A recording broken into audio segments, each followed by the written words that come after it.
ఈ వీడియోలో మనం కరెంట్ అఫైర్స్లో జనరల్ స్టడీస్కి సంబంధించి కొన్ని బిట్స్ తెలుసుకుందాము. ఫిజీ ప్రభుత్వం అందించే అత్యున్నత పురస్కారం Companion of the Order of ఫిజీని ఇటీవల భారత రాష్ట్రపతి ద్రౌపది ముర్ము అందుకున్నారు.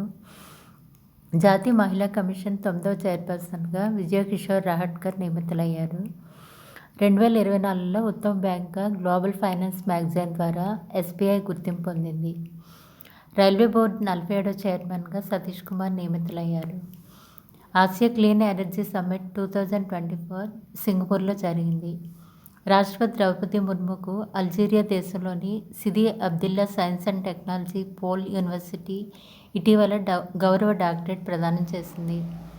51వ సుప్రీంకోర్టు ప్రధాన న్యాయమూర్తిగా సంజీవ్ ఖన్నా నియమితులయ్యారు.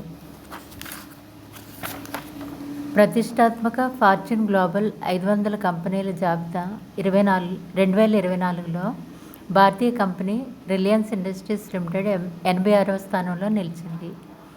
బ్రిటన్ దేశానికి చెందిన టామ్ ఫ్లెచర్ యుఎన్ఓ మానవతా వ్యవహారాల విభాగాధిపతిగా నియమితులయ్యారు. ఆర్బీఐ 26వ గవర్నర్గా సంజయ్ మల్హోత్రా బాధ్యతలను స్వీకరించారు.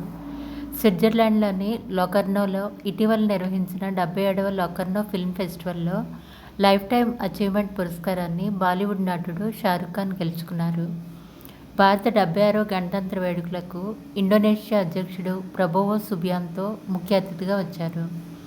కేంద్ర ప్రభుత్వం 76వ గణతంత్ర దినోత్సవం సందర్భంగా 139 మందికి పద్మ పురస్కారాలను ప్రకటించింది. 7గురికి పద్మవిభూషణ్, 19 మందికి పద్మభూషణ్, 113 మందికి పద్మశ్రీ పురస్కారాలు దక్కాయి.